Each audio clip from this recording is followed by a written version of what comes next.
Hey guys, glad to have you here with me today. And I want to do a devotional with you. Break open the Bible and learn about a principle that God has for us.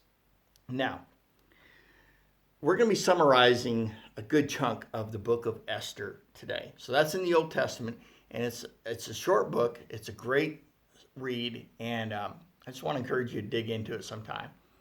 But at any rate, Esther was a young lady born a full-blooded Jew, okay?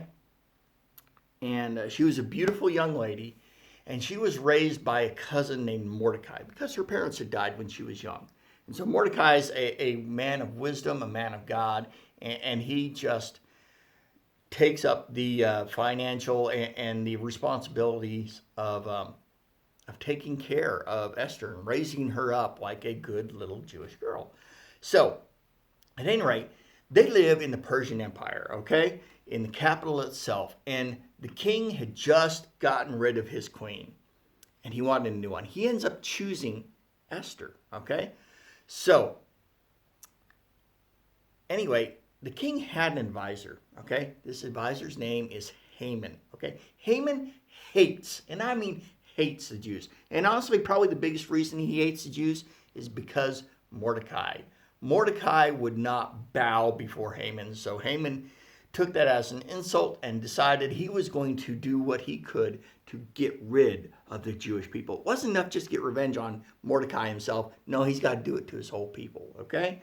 So what he does is he uses his position as an advisor to the king to influence the king, saying, hey, the Jews are plotting against you. They're going to overthrow you. It's terrible. You got to get rid of them. And so the king basically says, okay, Haman, let's do your plan. Let's go ahead and we're going to pick a day and we're going to execute every single Jew within the Persian Empire.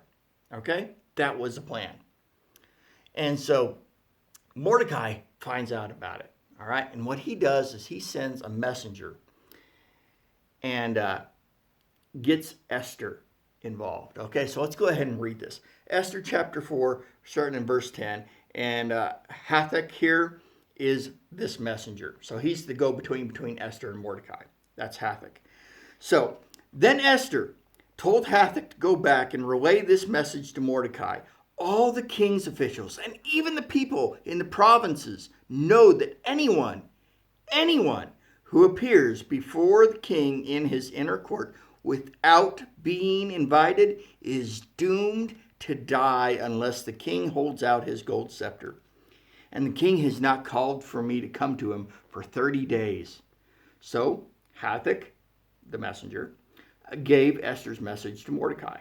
Mordecai sent this reply to Esther. Don't think for a moment that because you're in the palace, you will escape when all the other Jews are killed. If you keep quiet at a time like this, deliverance and relief for the Jews will arise from some other place. But you and your relatives will die. And here's the verse, the part of it I really want to get into.